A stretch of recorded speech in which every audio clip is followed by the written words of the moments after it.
Hey, this is Jess from GoPro, and today I invite you to come cook fudge with us. The first part of any recipe is to gather the ingredients together. If you want to read the recipe or cook it along with us, I'm going to link the recipe I used down below. If you try this recipe, comment down below your thoughts about it. If you liked it, if you tried any variants like peanut butter or mint chocolate, we would love to hear your thoughts on it.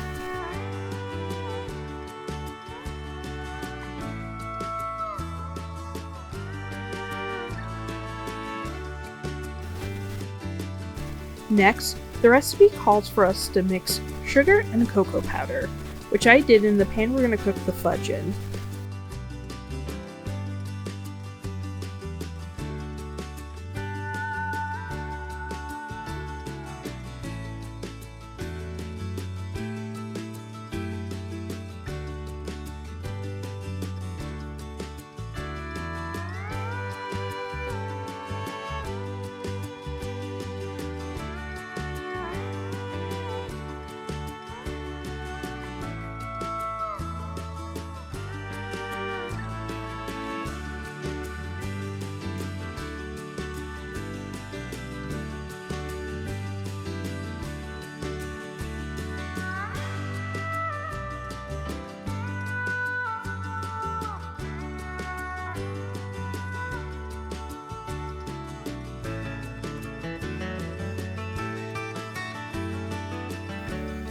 Once the sugar and cocoa powder are all mixed together, you're going to want to add your milk and stir it in.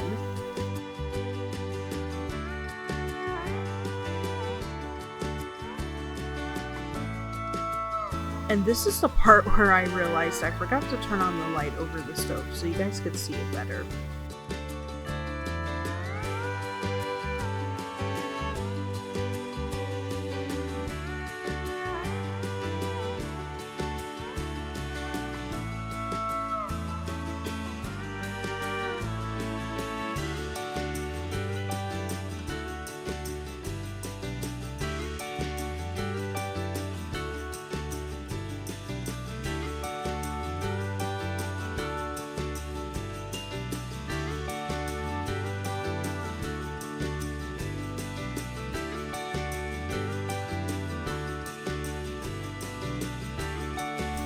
Once it's all mixed together, you're going to want to slowly boil it.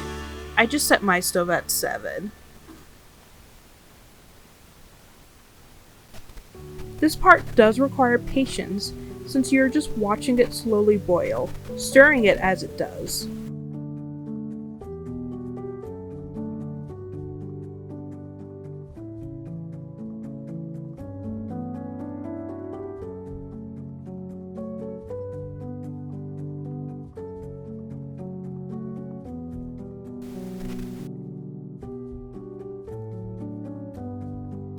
We haven't done much cooking with goat milk and cheese, which is why we are excited to start this series, and to try this recipe. We have a list of recipes we want to try, but if you guys want to recommend any recipes you think we should cook, we would really appreciate it.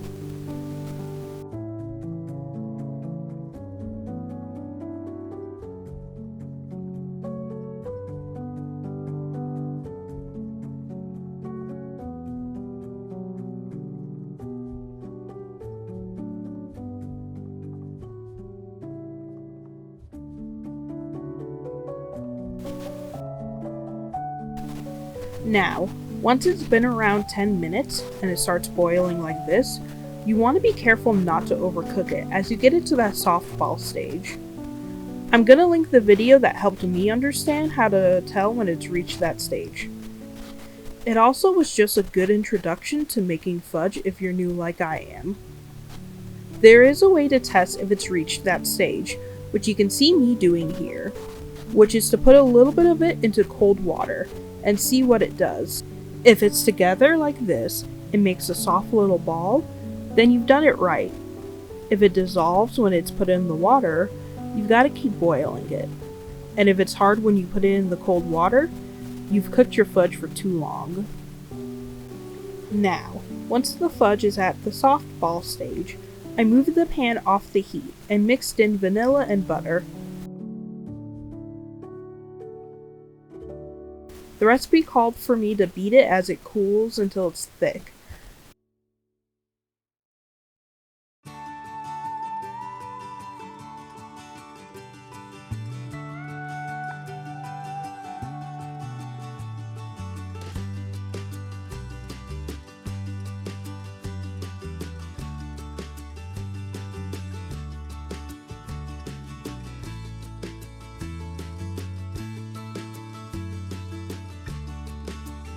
So I beat it till it got about this thickness.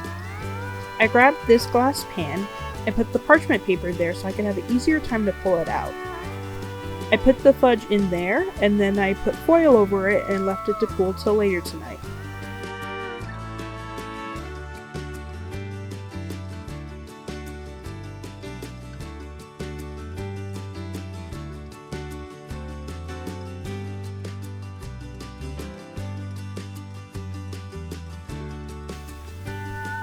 Now, when it got to later, it looked like this, which looked a little dry and hard to me, and got me worried about the quality of it.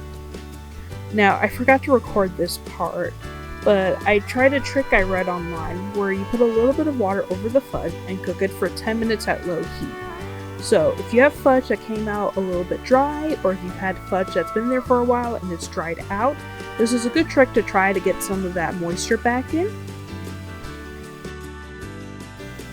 After I pulled it out of the oven, I checked on it, and it looked better. I decided to cut it and try a piece, and it came out better than I thought it would have. I still think I could do it better, so if you guys have any tips for making fudge, I would really appreciate if you could comment them down below. I still plan to eat the fudge because it was still pretty good, but I am definitely going to try this recipe again and see if I can cook it better next time around. Thank you guys for watching this video. If you enjoyed the video, please like the video. If you want to support the channel and want to see more of these cooking videos on Wednesdays, make sure to hit subscribe and hit the bell for notifications. Thank you and have a good one.